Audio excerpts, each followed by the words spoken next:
The childhood of the main characters, Percy, Grover, and Annabeth, is shown in this part. There was another girl with them, and she was god Zeus's daughter. They were running to their camp. There were the creatures behind them who ate demigods. Zeus's daughter becomes furious at those creatures and decides to fight to save her friends. She asks her friends to go inside the camp. While fighting, the creatures have ended Zeus's daughter. Zeus likes his daughter's sacrifice. Zeus can't waste the sacrifice of his daughter. He changes his daughter into a tree that makes a shield on their camps. Cyclops can't come inside their camp because of this tree. The scene cuts, and many years pass. They have grown older and are now playing games. A new character is shown in the movie named Clara. Clara is the war god's daughter and is playing with Percy right now. She has many powers as she is the war god's daughter. She has defeated Percy while using powers. Percy is called by the professor who was a Chiron. As I stated at the beginning of the explanation, half human and half horse from behind. Reaching there, Percy discovers he is not alone, but Poseidon has another son. He has a brother. He is a Cyclops, which means he has one eye. This Cyclops was named Tyson and Percy was happy to see Tyson. Tyson has the power to feel things even from a distance. Like he was feeling while having food, there is a robotic bull coming to their camp. A bull is shown coming to them in a short time. It has come inside the camp while breaking the shield. It was attacking everyone, and Clara, who was powerful, moved forward to fight with it. But the bull was more powerful than her and can even take the fire out of its mouth. It was about to throw fire at Percy while moving Clara from the front. Meanwhile, Percy puts the pen of his professor that changes into a sword into its mouth. The pen has changed into a sword. While going inside due to it, the bowl gets broken. As it dies, Luke arrives, and Percy is shocked to see him. Because he has ended Luke and asks him, "You are dead." He doesn't reply but asks Percy, "Will you help me in my purpose still?" Still, he wants to defeat gods and bring demigods into power and says many demigods are supporting him. He says you must know the matter about which there was an investigation from the professor. Percy gets confused about what the matter is, he doesn't know. Luke disappears while saying this. The camp's people came here and were standing near the tree near the grave of Zeus's daughter. The tree, which makes a shield on their camp. The professor discovers Luke has given poison to this tree. The tree has become weak because of the poison, and the shield also becomes weak automatically. The professor is shown making medicine for the tree. Percy questions him about what the matter is that will happen in the future and I don't know about it. The professor sends him to a skeleton that was a fortune teller in their world. Percy questions it, and the skeleton tells him there were many gods thousands of years ago.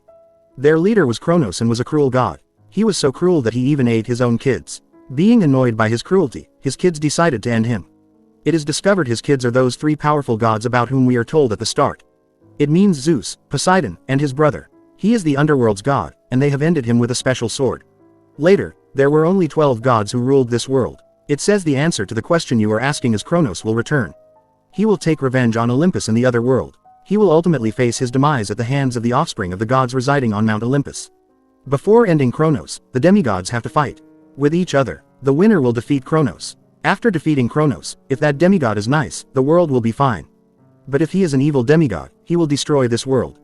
Percy gets scared for a minute because he is thinking now he has to fight with Luke. He also discovers maybe Luke was warning him to fight. Annabeth and Grover are shown they come to the professor, who brought a way to make Zeus's daughter fine. They show him a fleece, and as they will put this on the tree, she will be fine. Their security shield will be as powerful as before. The demigods will be saved in it. The camp leader says I knew about it. This covering is under the sea in between the Bermuda Triangle. It will be dangerous to take it out. Annabeth makes him agree, and they gather the demigods at night.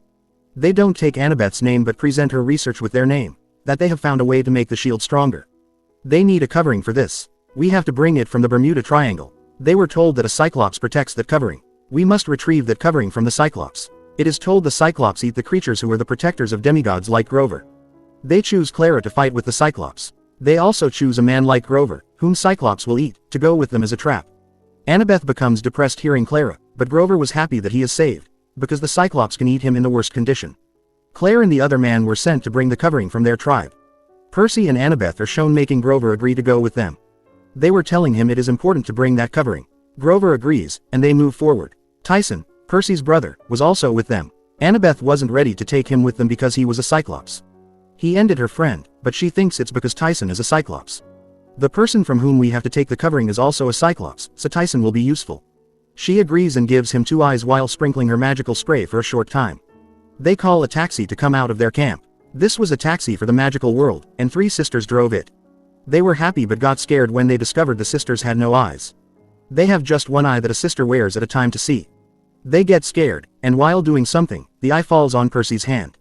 They take them to Washington but discover they have no money. They leave them there. After that, they have to travel on foot. Luke and his companion demigods attack them. While distracting Luke, his companions have taken Grover with them. Luke wants to take the covering from the Cyclops while giving him Grover.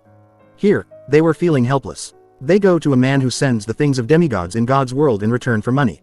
Percy tells him Luke's plan while reaching him. He requests that he tell him Luke's location. They will save everyone as well as another friend. The man tells them Luke's location. He gives him some gadgets. If he applies it to anything, it will disappear. The man has given a spray to Annabeth, and it will release air while opening it. They were finding those gadgets useless at that time. They take the gadgets and move forward while thanking him. Because they have to catch Luke from the place told by the man. They were late because Luke had gone far from there in a ship. Tyson goes into the water and asks for help from his father while talking to the water. Poseidon sends a seahorse for them. They reach Luke's ship while sitting on it. As they reach a creature of Luke, a werewolf discovers their arrival. It attacks them. They inadvertently arrive at the wrong location while trying to escape from it.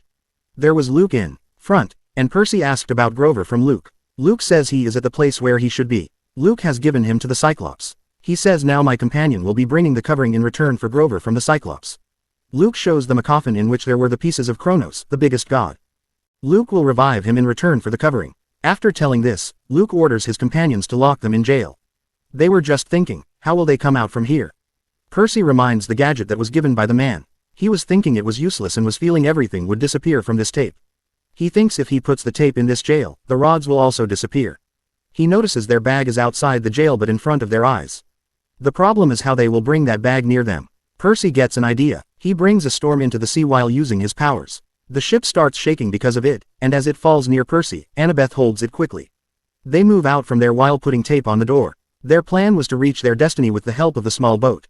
Luke's companion again sees them. Percy makes a scheme and asks Annabeth and Tyson to move to the small boat. He engaged in combat with one of Luke's associates, and also has protected them while making a wall of water in front of their boat. Annabeth is also shown taking out the spray. It was given by the man, and she makes the air pressure faster around her. Because of it, their small boat was moving forward quickly. Percy notices they moved forward, so he also goes near them while lifting up a water wave. Luke also stands on the wave on which Percy was standing. Percy throws him far with the help of water while using his powers.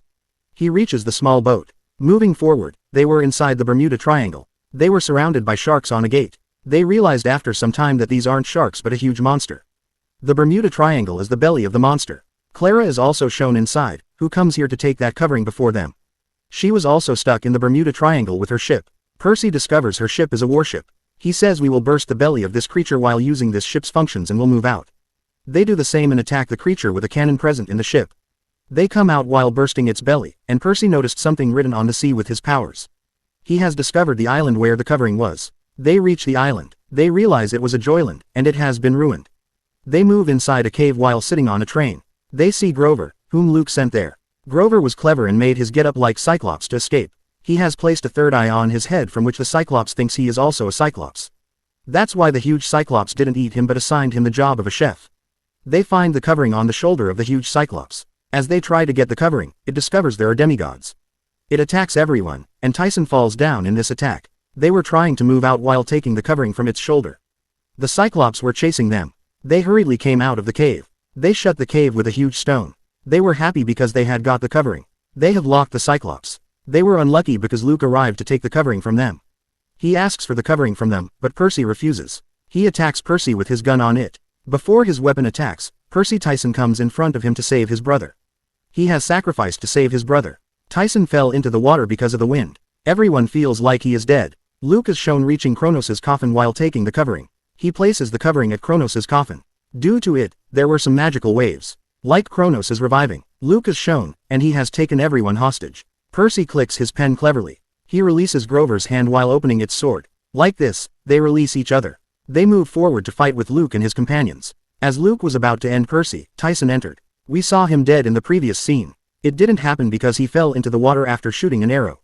He was the son of Poseidon, the water god, so the water has healed him and given him powers as well.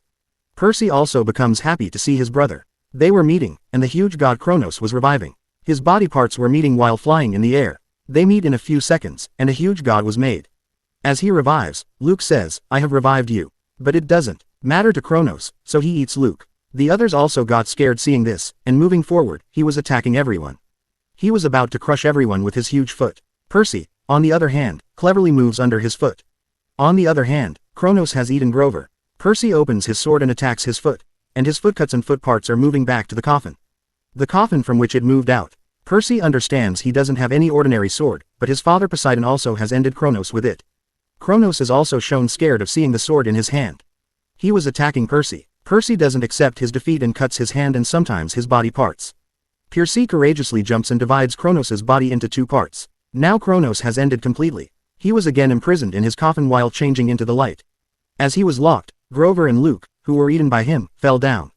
The Cyclops also emerge from the cave where they have taken the covering. Luke has fallen in front of Cyclops. The Cyclops became happy seeing Luke because he was its food. Luke is shown dead, but his creatures are still alive. They have attacked Annabeth. They revive Annabeth while using the covering. Percy gives it to Clara then. Because their leader has given this task to Clara. They reach the camp, and Clara puts the covering on the girl. We saw her dying at the start, and the girl also revived. Zeus's powerful shield of this camp also becomes again powerful. The covering has no power to make a demigod again a demigod. The girl has been reborn, but she is dressed as a human rather than as a demigod. Seeing the girl, Percy thinks his prediction is still incomplete. Zeus and Poseidon's kids will fight and revive Kronos. Later, fate in the Olympus world will be under them. With this thought of Percy Jackson, the movie ends. Thank you for watching, and let us know what is your favorite part of the movie. Share your feedback in the comments below and don't forget to subscribe to our channel.